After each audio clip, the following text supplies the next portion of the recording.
মাঘৰ প্ৰথম মঙলবাৰে উৰুকা।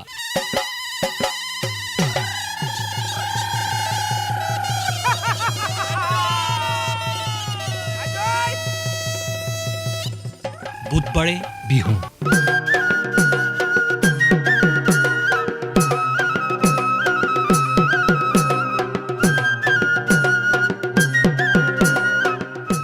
লালিলাঙৰ সুৰত মধ্য অসমৰ আকাশ বতাহ নিনাদিত।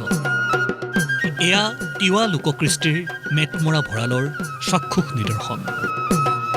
কণমানিৰ পৰা জ্যেষ্ঠজনলৈ সকলো আহিছে লালিলাঙৰ সুৰত আত্মহাৰা হৈ সমূহীয়াকৈ মাছ ধৰিবলৈ।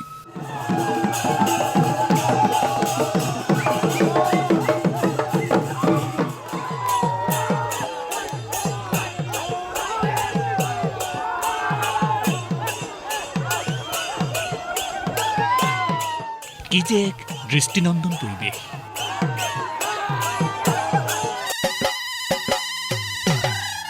আৰু এয়া মাঘৰ প্ৰথমটো বুধবাৰৰ পুৱাৰ দৃশ্য। তিৱাসকলৰ আদৰৰ ভোগালী বিহুৰ পৰিৱেশ। সমূহীয়াকৈ এসাঁজ খোৱাৰ সময় এয়া। খোৱাৰ বতৰ। মধ্য অসমৰ ওপৰবৰ লালুং গাঁৱৰ পৰিৱেশ এয়া। পৰিৱেশ পুৱাৰে পৰা উদুলি মুদুলি। উৰুকাৰ দিনা স্থানীয় বুকলুং বিলত সমূহীয়াকৈ মাছ ধৰাৰ পিছত ভোজ ভাত পৰ্ব। সকলোৱে মিলি এসাঁজ খাই উল্লাসিত হোৱাৰ সময় এয়া।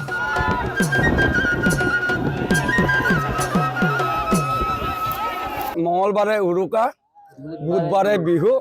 আমাৰ বুকৰুম বিল আছে, তেখেতক মাৰিব কিবা পূজা পাতল কৰাৰ পিছত আমি সকলোৱে তাত বিলত মাছো মাৰোঁ আৰু আমি বনভোজো খাওঁ আমি ভেড়াঘৰৰ তলত সকলোৱে মিলি ল'ৰাই ছোৱালীয়ে আৰু ডেকা গাভৰুৱে সকলোৱে আমি ইয়াত ৰং ধেমালিৰে ফূৰ্তি ফাৰ্তাৰে কৰোঁ আমি।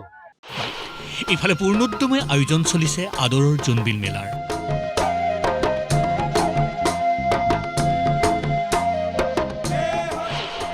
জানুৱাৰীৰ পৰা আৰম্ভ হ'বলগীয়া মেলাৰ বিনিময় পৰ্ব আৰম্ভ হ'ব 19 জানুৱাৰীৰ কাহিলী পুৱাৰ পৰা।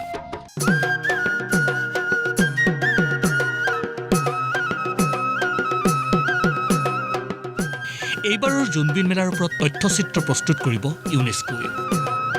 18 তাৰিখে দেওশাল শিৱথানত মাংগলিক পৰ্ব হ'ব। তাৰ লগতে আমাৰ পতাকা উত্তোলন আৰু লগতে ৰজা ভোজ খাব। আৰু সেইদিনাখনেই আমাৰ ৰাষ্ট্ৰসংঘৰ পৰা ইউনেস্কো এটা বৃহৎ দল আহিব। তেওঁলোকে জোনবিলৰ ওপৰত গৱেষণা কৰি এটা ডকুমেণ্টাৰী কথা উল্লেখ কৰিছে।